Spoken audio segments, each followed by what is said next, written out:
मेरा पहला सवाल तो यही है, क्या इससे भी बुरे दिन संसद में अब देखने पड़ेंगे? धक्का मुक्की तक अगर बात आ जाए, सिर फूट जाए, चोट लग जाए, दो लोग अस्पताल पहुंच जाए, दो सांसद, और फिर दोनों तरफ से पक्ष और विपक्ष दोनों एफआईआर दर्ज कर दें, इसके बाद कुछ बाकी रह जाता है। और इसके बीच में एक महिला सांसद का भी आरोप है।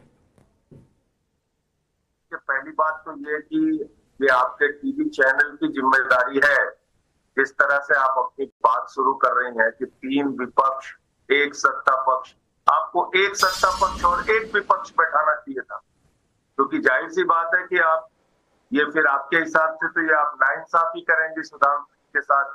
3 लोग विपक्ष के बोलेंगे और वो अकेले बोलेंगे, तो ये आपके चैनल की जिम्मेदारी है। आपको ये काम ठीक करना चाहिए था कि 1 सत्ता पक्ष आप रखती हैं और 1 विपक्ष रखती।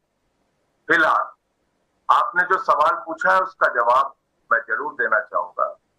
इससे बुरा दिन वाकई इस देश की संसद को नहीं देखना पड़ेगा कि जब भारत के गृह मंत्री बाबा साहब डॉक्टर भीमराव अंबेडकर, जिन्होंने भारत का संविधान लिखा, जिनकी पूजा होती है घर घर में, देश के वंचित, दलित, शोषित आदिवासियों के घर में करोड़ों लोग उनको अपना भगवान मानते हैं, आज ऐसे अंबेडकर का अपमान देश की संसद में हुआ। मेरे ख्याल से ऐसा दिन इस देश में आएगा, इसके बारे में कभी नहीं सोचा गया होगा। 75 साल जब संविधान के पूरे हो गए, भारत का वो संविधान जो सबको बराबरी का अधिकार देता है, भारत का वो संविधान जो सबको सीना चौड़ा करके सर उठा के जीने का हक देता है, भारत का वो संविधान जिसने समाज के वंचित वर्ग को आरक्षण की व्यवस्था दी, शिक्षा में समान अधिकार की बात की, आज उस संविधान के निर्माता बाबा साहब को सदन के अंदर देश के गृह मंत्री मजाक उड़ाते हैं उनका, कहते हैं अंबेडकर अंबेडकर अंबेडकर कहने का फैशन हो गया। हाँ, हमारे अंदर ये फैशन है, हम कह रहे हैं, आपके चैनल पे भी कह रहे हैं और बार बार भी कहेंगे, संसद पे भी और सड़क पे भी, अंबेडकर अंबेडकर अंबेडकर अंबेडकर, क्योंकि उस अंबेडकर का जो योगदान इस देश के लिए है वो अद्भुत है और उसको जब तक ये देश रहेगा तब तक उनका योगदान भुलाया नहीं जा सकता। अब बीजेपी किस मानसिकता से निकली?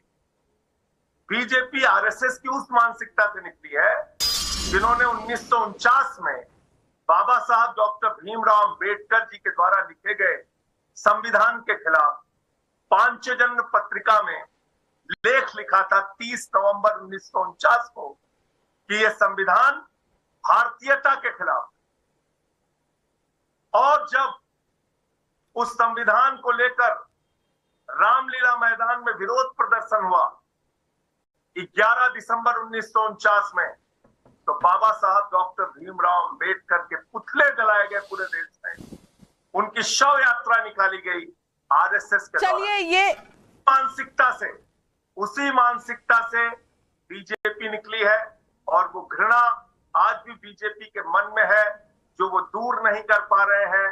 वो मंदिर के शिलान्यास में हमारे तत्कालीन राष्ट्रपति रामनाथ कोविंद जी को नहीं बुलाते, मंदिर के उद्घाटन में मौजूदा राष्ट्रपति श्रीमती द्रौपदी मुर्मू को नहीं बुलाते, वो 100 साल तक आरएसएस का एक प्रमुख दलित, पिछड़ा और आदिवासी नहीं बनाते। ये है।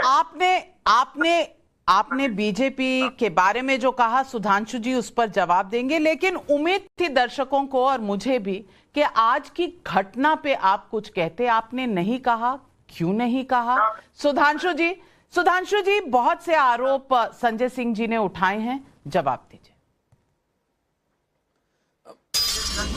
मैं इनके आरोपों का जवाब देने के साथ आज की घटना ही बताऊंगा। संजय सिंह जी ने कहा कि सदन के अंदर ऐसा बोला गया। संजय सिंह भी राज्यसभा के माननीय सांसद हैं। मैं पूछना चाहता हूं, जब अमित शाह जी ने बयान दिया तो आप में से किसी ने कोई आपत्ति दर्ज की? कोई प्रोटेस्ट किया? कोई नारेबाजी की? कोई बहिर्गमन किया? क्यों नहीं किया? यह इस बात का प्रमाण है, चूंकि आप पूरा भाषण सुन रहे थे, फिर सारा विपक्ष बाहर आता है, फिर 12 सेकंड का वीडियो क्लिप लगाकर 12 घंटे के बाद सुबेरे शुरू होता है बवाल करना। तो हमारे मन में शक पैदा होता है या तो आप लोगों की बुद्धि की लाइट नहीं जली जैसे ट्यूबलाइट जलती है देर में, या फिर सबको समझ में आ रहा था, एक भाषण पूरे कॉन्टेक्स्ट को देखकर सीधी बात समझ में आ रही थी। बाहर निकलने के बाद सोरोस सीक्रेट सर्विस से कोई सिग्नल आया होगा रात में, और उसके बाद सुबह लोग सब शुरू हो गए। और अभी माननीय संजय सिंह जी ने एक और बात कही कि बाबा साहब को सब लोग भगवान मानते हैं, बहुत से लोग, हाँ बहुत से लोग उनको देवतुल्य मानते हैं। तो मैं पूछना चाहता हूं, भगवान के खिलाफ जो लड़ने जाता है वो कौन होता है?